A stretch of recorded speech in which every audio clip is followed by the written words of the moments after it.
Hello, everyone. Welcome back to another episode of Confessions of a Fitness Manager. My name is Staci. I'm here with. Hi, everyone. My name is Jessica. Thanks for joining us today. We are so excited to be talking about team communication. So, in our last episode, we actually addressed some of the things that I think you're going to hear in today's episode, but it was all about time management. So, if you missed that one, definitely check it out. And because if you don't communicate well and you aren't articulating what needs to get done with your team, it's going to take up a lot more of your time and energy. So definitely check out that episode and then bring yourself back to team communication today. Before we get started, though, we always like to share what we are consuming as far as a beverage goes. I have elevated my water to lemon water now. I have lemon water that I am drinking. What are you having, Miss Jessica? It's way more fun than me. Oh, Stacy, yeah, you set the bar pretty high. I am enjoying a nice glass of rosé, and it's Yummy. delicious. And I just realized it matches my shirt, so I know that's an you extra bonus. I you didn't are plan in. that. Anyone who's listening to this, she's wearing this lovely pink shirt and she's got a pink rosé, and it's just lovely. So lovely. So team Like, communication, when I think we addressed in time management that really being a fitness manager can be so overwhelming. Most of us have big teams, and even if you have a smaller team, communicating with that team can be really challenging and time consuming because we aren't necessarily in front of them all the time. It's not like we're in an office in a cubicle. It's not like the office, right? They sit in a room together and they can talk to each other whenever the heck they want to. We are like ships in a night where there are people who are opening up the facility that are teaching classes early in the morning, and then there's people who are closing down the facility late in the evening. They're passing each other. They rarely get to know each other. They rarely get to know you. But it's really important that they do get to know us and that we are visible as fitness managers. So we're going to talk today about how to make sure that that's happening, both in person, both online, both in real time, or maybe it's not real time, it's kind of on their own, but communicating with your team so that they're understanding what's going on and what those expectations are of them and what's new. Jessica, if you could start with what's maybe love like a lesson you've learned. We're going to start with first the how, like how do you address communication, um I guess emotionally, and like um how is the message received by your team? What are some lessons that you've had when it comes to sharing information? And then we'll dive into more of the strategies around communication with your team. So what are some of the lessons you've learned in how you address communication with your team? So communication is a tricky thing because I feel like, especially in this day and age, we can get so caught up behind like hiding behind our keyboard and not addressing things face to face, or if you work virtually, addressing things through a Zoom or a Teams meeting. So I really like to try to check in with my team members, like my immediate team members, my trainers who I work with. It doesn't, I mean, at least once a week at the bare minimum. Some of them I see every day just because our schedules align a little bit better, but I at least like to connect with them in person. And when I see them in person, that's where I like to address any important topics. I try not to address the important topics over email or over text.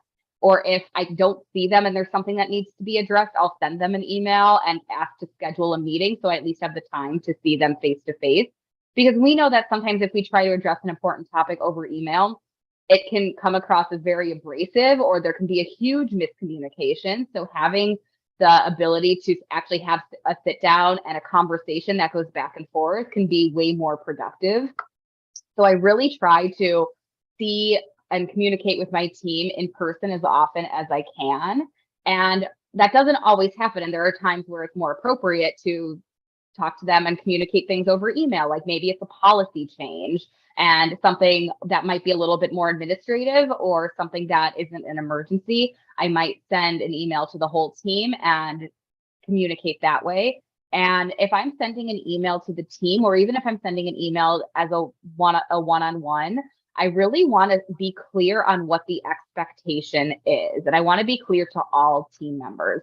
So if there is a policy change, for example, and I'm sending out a group email, I want to be very clear that the expectation is set for every single person on that team. If I have a new team member joining who may not have been on that original email thread, I still want to communicate with them either in person or by forwarding them that email so that they are on the same page as everyone else. So I think setting the expectation is super important when it comes to communication.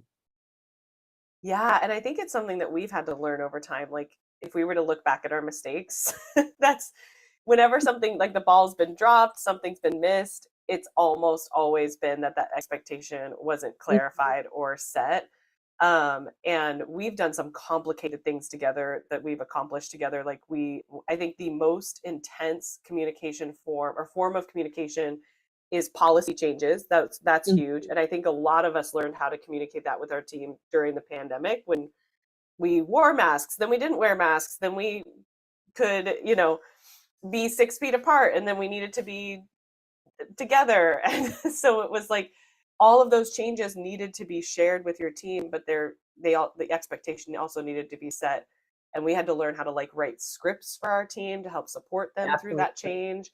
And then, one of the other things that's really hard when it comes to communication is when you need someone to accomplish something or change something or do something. Something that I've learned from one of Brene Brown's books is the term share, making sure you share what done looks like, Mhm. and articulating That's that so really important. well.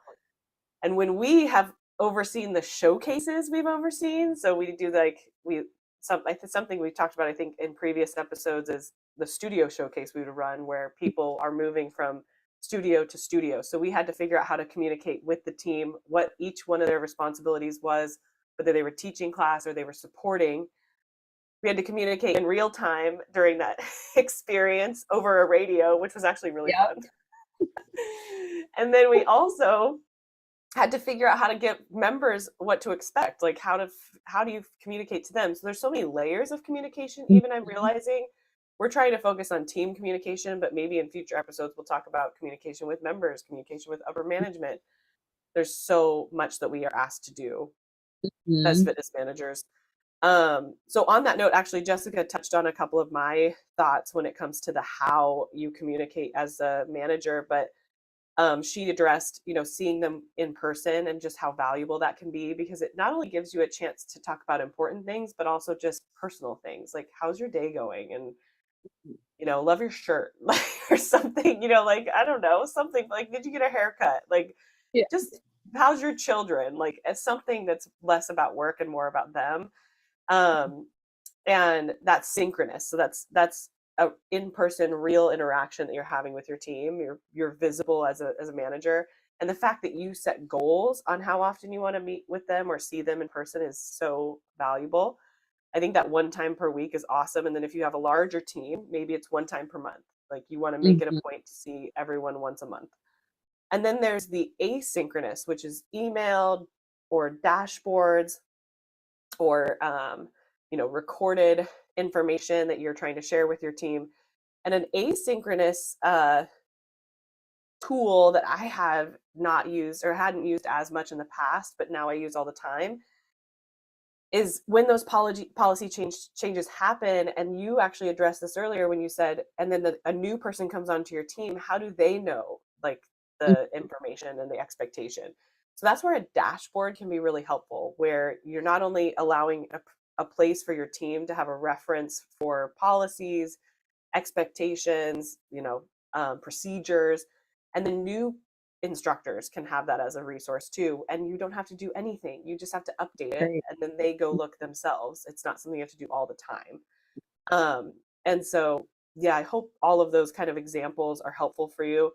A dashboard can be built on a software, or it can be something that you create maybe in even like a Google folder or a Dropbox folder that just has here's all of the things you guys need to reference in order to help you understand what the expectation is. Mhm. Um, and so, and then it can also be as big as like designing and creating something that's bigger and nicer and prettier, but it doesn't have to always be that way. Um, Jessica, what are some ways that you um, have created, basically used tools or created templates or ways to communicate with your team to make it easier for you? So you touched on making scripts for your team earlier, and that's one thing that I've been doing a lot with my team members, especially when it comes to like inviting them to take a class, or you just did your consultation, let's get you back for a complimentary session, or whatever it is. I feel like I have a whole laundry list of different templates now, and I save all of the different scripts and just send it out to my team. And then along with that, to set an expectation for them, I'll let them know. I'll also run a report and give them a list of who I want them to reach out to. Here are all of the new members who have joined the club in the past week. I want you to reach out to them and invite them to do a consultation with you. Or here are all of the members who have taken your class over the past 6 months. Reach back out to them and invite them back into class. So that way they know what I want them to say and why I want them to say it. And then I also give them a deadline. So that way it's not open-ended. I want you to send all of these emails by end of day on Friday. So that way, if it's 2 weeks from now and I'm like, hey, did you ever invite Sally to your class? I saw her walking around the club today. Oh no, I never got around to it, but it's on my to-do list. So that way it also gives them an end date. So it's a little bit, it gives them a sense of urgency. So I always keep some templates over what I want them to say for various situations. I love it. That is so good. And then something you mentioned even in there was the fact that you also follow up. Like you send them these instructions and then you follow up with the did you, did you do this? Did you accomplish this? Because that's something I know I've missed before is I, blast out this communication and then I don't actually, one, figure out if it actually worked, and two, did Right. did it actually happen? Did what I asked them Right. to do happen? And scripts are so helpful. Your team will be Yeah. so grateful when they have a script to lean on. They're not going Yeah. to read it, but they're going to they don't have to read it verbatim, but they'll have like an It outline of what to say. it kind of dummy proofs it a little bit because we know trainer jobs are already there. It's already hard. So this Yeah. really takes a lot of the guesswork out and it really makes it very consistent. So that way, if they come or they get an email from trainer A, but then they walk into the club and interact with trainer B, then there'll still be a little bit of connection there. So I let them know that if they want to tailor the scripts more to their liking, that's fine as long as they get the key points. Like if they have a certain verbiage that they would rather use, as long as it's clear and concise and professional, they don't have to use word for word what I say, but they have that option. And I think the majority of them do. And this is actually a situation I ran into this week. I had given a couple of my trainers who I knew could use a few more hours this week, who were a little bit lighter with their clients. I sent them a template that I wanted them to send out. I sent them the list. I even block off the list. Like, here's who trainer A is gonna email. Here's who trainer B is gonna email. So there's no overlap. And I didn't hear back from any of them. And one of the trainers, their schedule is a little bit goofy, so I don't see them as much as I do a couple of the other trainers. So I didn't really get to touch base to be like, hey, has anyone responded to you? Are we gonna get more people in classes? But I sent them a follow-up email Friday morning because I had asked for them to respond to me and let me know who they've connected with by Friday night. So Friday I sent a follow-up email like, hey, just want to check in. Like, remember, this is like, I want this back by end of day today. And one of them responded and all they said was confirming that everyone has been reached out to. And then I'm like, okay, great. Like, have you gotten any responses? Crickets.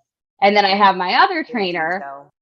Yes. And then my other trainer said, here's the list of everyone that I've reached out to. And the highlighted ones are the ones that I've responded to. And the ones that are starred are the ones that I've responded back to. So in a perfect world, that is what I'm looking for. So that maybe falls on me to set the expectation that I don't just want a yes or a no. I want an actual list. Even if you're copy and pasting the list that I originally sent you, Yeah. I want to know that those people have been spoken to or at least reached out to. So that was what happened. That's what I did this week. I love it. That's so good. And then what I love too is that you addressed the deadline, like setting that deadline and just learning from that communication. Like, I didn't get the response I wanted from someone, and this is probably why. Like, I needed to articulate, yeah, you can copy and paste this, but I need to see and hear what was adjusted, something, or what happened based on that communication. Something too that I'm realizing is we haven't talked about like expectations around communication, like how you need to explain to your team when they're first being onboarded, how many Mhm. times per day or per week are they checking their email? What is, Mhm. because that is our primary mode of communication and it should be. So that's another thing, is not only setting expectations of how often you want them checking a certain communication. Maybe you use email, maybe you have an app, maybe your company has like Slack or a messaging system, but how Mhm. often do they need to be checking it? So setting the expectation, and then also making sure that the expectation is set that where are they communicating with you when. So something we Mhm. addressed in time management was making sure we're setting boundaries as managers. And something that sometimes can happen is I've gotten messages from instructors on Facebook Messenger and Instagram that are not appropriate places to be sending me messages about, business related topics. So setting boundaries, making sure that's not happening. If you have an instructor who's communicating to you that way when that's not appropriate. Um, Mhm. so setting boundaries on how often they should be checking their email or setting those expectations, and then setting boundaries on where they're communicating to when. And we talked about how in email that's non-emergency information, and then potentially text or phone call is where they should be responding or reaching out to you when it is an emergency. So that is super helpful. And actually, on that note, Jessica, what are some like lessons that you've learned in communication that have helped you improve? I think the biggest lesson I've learned over time is knowing when it's appropriate to email the whole team versus emailing an individual.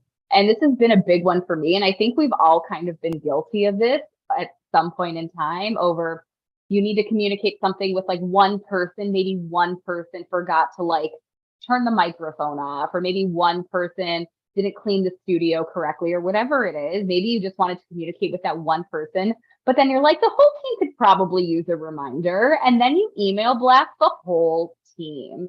And I know I've been guilty of doing that Me too. before, but Guilty. yep, guilty. I think if we're all being honest, we've all probably done that. But I think just really understanding these instructors, these trainers probably get so many emails a day, and having to filter through all of it, having to get an email reminder where it's like, well, I don't even teach in the yoga studio, so why do I need this reminder to put the yoga blocks back? Um, that just kind of takes away the value of the email communication. So if you have something that you need to communicate just to one individual, just take the time to either shoot them an email if it's appropriate to do over email, or if you happen to see them a lot, you can give them a friendly reminder in person, like, hey, I noticed when you left your yoga class, the yoga blocks weren't put back correctly. Just friendly reminder just to put them all back here, because it will take away, it'll help our hospitality team out, and it'll give our studio a clean look. Whatever it is, things like that don't need to be blasted to the whole team. So save the email blast for things that the whole team genuinely needs to know. That's been my biggest lesson, is that the whole team does not need to know the faults of one single individual. Exactly. Because what you just described in your communication, you also just showed it needs to be relevant to the people you're reaching out to. So if you do need to reach out to a group of people, make sure it's relevant to that group. Don't blast it to your entire team that is a combination of personal trainers, group fitness instructors, and Pilates teachers if it's about the Cadillac in the Pilates studio. Like, only a third of those people need to know about something that's happening in that studio.